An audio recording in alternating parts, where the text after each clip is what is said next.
Hi guys, welcome back to my kitchen. Today I'm going to show you guys the Thai mooncake that is influenced by Chinese mooncake. This is great dessert that also one of popular in Thailand. In Thai we call ขนมเปี๊ยะ This has clear layers which are so beautiful. The flavor is so incredible, it's sweet and delicious. First, let's start with the filling. I put the video link in the description box for many types of filling. The one that I recommend is sweet mung bean with coconut milk. So you can find in my playlist and see in puff and pie pastry. And then choose the one that you like. And also they have a lot of type of mooncake that you can try it.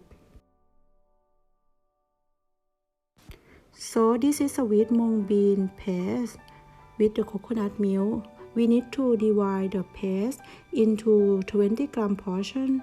Roll it to form a ball and you can add the salt egg yolk at the center too. Roll it until it's smooth and look like a ball. Set aside and cover it with the wrap at all time to avoid to form drying. And keep the filling in the refrigerator until it form up so that it's easier to wrap with the pastry. To make this dessert, we need two different types of dough. First one is outside dough that we call water dough, that we do now. And second one is inside dough we call oil dough.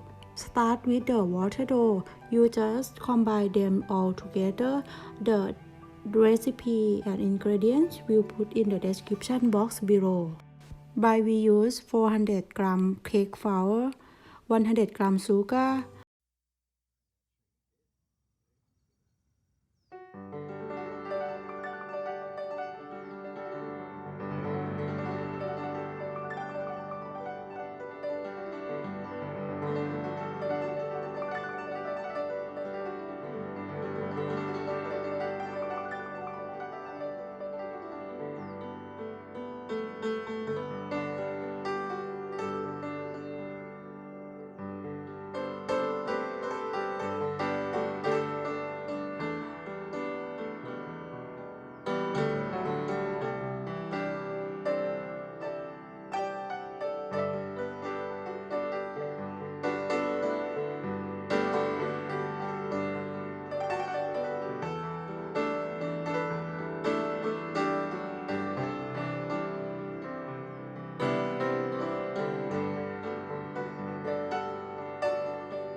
Place the piece of baking paper on the baking tray and arrange the pastry on it. And then bake at 170 Celsius for about 15 minutes. And during the baking, we need to prepare the yolk egg for put on top the pastry. But we use only yolk and mix together. And then add some vegetable oil for make it shiny. For this case, we use 2 of yolk egg with the